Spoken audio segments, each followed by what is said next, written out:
Fait on se retrouve encore, on se retrouve encore dans cette belle ambiance, dans cette belle énergie, dans ce beau moment ensemble. Donc aujourd'hui, la thématique d'aujourd'hui, ça va être la numérologie.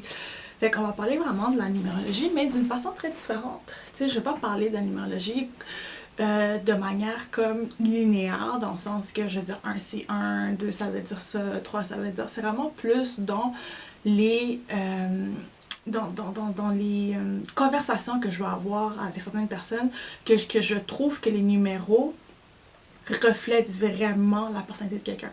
Fait qu'aujourd'hui, on va vraiment aller parler du numéro 7. Fait que là, à cette personne-là qui a du numéro 7 dans son chemin de vie ou dans sa mission de vie, chemin de vie que je rappelle que c'est le chemin pour accéder à sa mission d'âme. Sa mission d'âme, c'est vraiment par rapport à qu'est-ce qui était venu expérimenter dans cette vie, qu'est-ce qui était venu faire, qu'est-ce qui était venu matérialiser, qu'est-ce qui était venu vivre comme expérience et éventuellement, c'est quelque chose qui est par rapport à toi. Okay? C'est toi, c'est comme, ok, c'est mon essence, c'est ok, c'est ce que je suis venu faire. Maintenant, la question est comment que tu vas développer ton numéro 7, comment tu vas vivre à travers ton numéro 7. C'est pas, en fait, on commence un peu tous. C'est pas linéaire, hein, je veux dire, savoir, c'est dans le sens que c'est pas linéaire. Hein, quand on parle que c'est pas linéaire, mais il y a plusieurs façons de faire son métier. Ok. Ouh. Fait que là, on prend une petite pause, un petit peu. J'ai besoin d'une petite pause.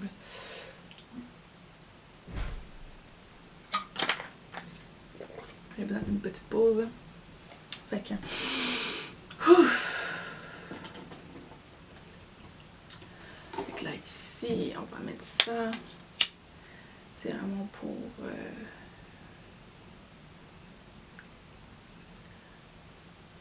comme pour moi, pour me grinder plus, là, moi-même. Que je mette ça. Que je mette ça ici. J'avais vraiment beaucoup d'inspiration aujourd'hui. J'en avais vraiment beaucoup aujourd'hui. Puis c'est ça, fait que c'était vraiment pour venir aux personnes qui ont le 17 en soi. Fait qu'une personne qui a 17, c'est une personne qui réfléchit beaucoup, c'est une personne qui est plus dans l'isolement, en parenthèse, qui s'isole pour réfléchir, il s'isole pour prendre du recul, il s'isole pour comprendre comment le monde fonctionne, il s'isole pour prendre du temps avant de parler, prendre du temps avant de dire quelque chose. C'est une personne qui est aussi souvent à l'écoute. C'est une personne qui lorsque tu as 17 à l'intérieur de toi, c'est un individu qui est assez mystérieux. C'est-à-dire que c'est pas quelqu'un qui va être dans la norme. Et ça me fait vraiment penser au 9, parce que le 9 puis le 7, je trouve que c'est deux numéros qui se complètent, puis qui se ressemblent en quelque sorte au niveau de la norme. Mais pour vraiment rester au numéro 7, tu vas voir que quelqu'un qui est dans le numéro 7, ça va être une personne qui très intellectuel, très dans le calme. C'est du monde qui sont calmes. C'est pas du monde qui va nécessairement se fâcher ou qui va s'emporter facilement, mais qui vont tout garder à l'intérieur de soi. C'est des gens qui comment que je pourrais le dire? Comment je peux décrire ces types de personnes-là?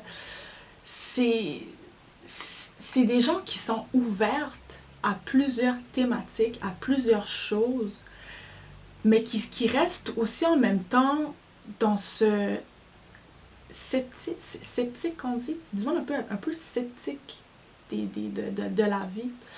Et lorsque je parle de sceptique de la vie, c'est que pour eux, c'est important de croire, c'est de voir pour croire. C'est comme des scientifiques dans l'âme, mais qui en même temps, dans cette énergie-là de scientifique dans l'âme qui est très beau, il y a comme quelque chose qui manque dans le sens que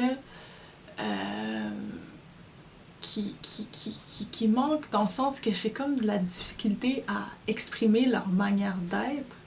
Est-ce que c'est un manque?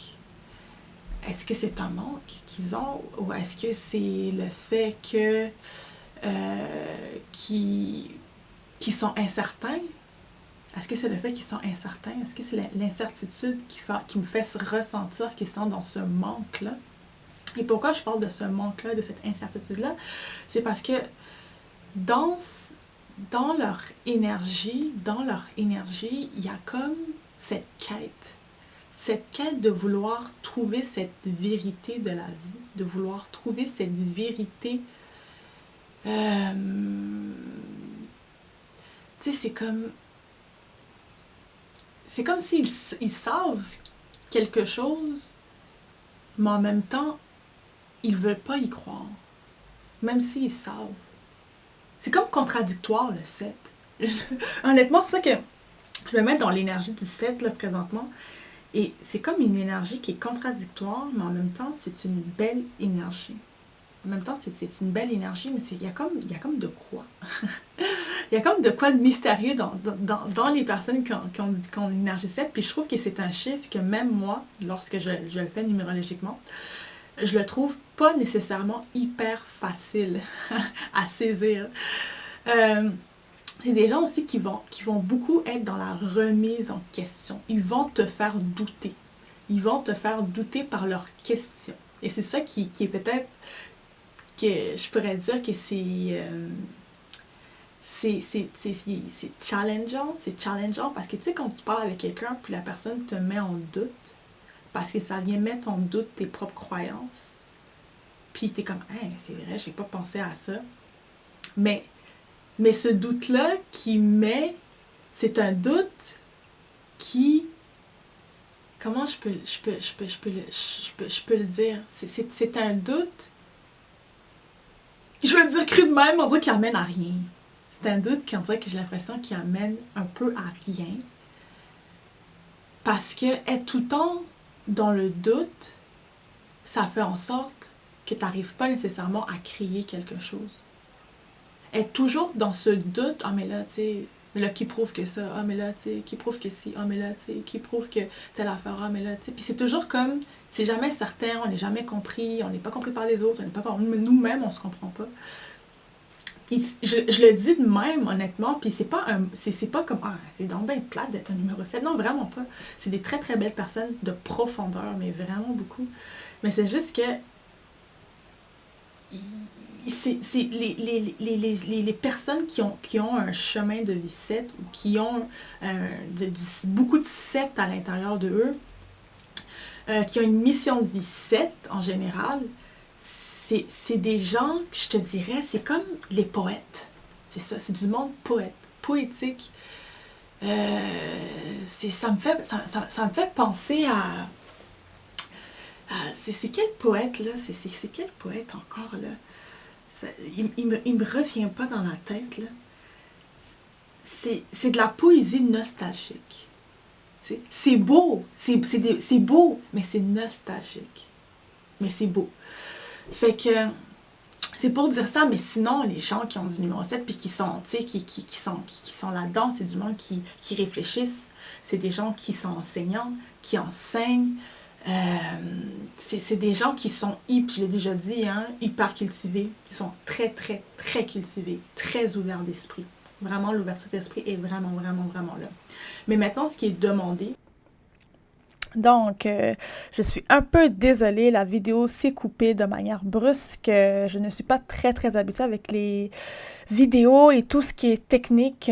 Donc, veuillez m'excuser pour ça, mais ça va s'améliorer avec le temps. Donc, pour revenir au numéro 7, la question est vraiment, la question demandée est, avec tout ce que tu as, mon numéro 7, qu'est-ce que tu vas en faire? Comment que tu vas pouvoir concrétiser, bâtir ta vie à travers ce numéro, à travers ce que tu es, à travers cette intellectualité que tu as, avec tout ce que tu as, avec tous ces questionnements que tu as, qui sont beaux éventuellement, comment que tu vas faire pour acheminer, pour concrétiser, bâtir, matérialiser, monétiser toute cette connaissance que tu as, parce qu'il veut pas.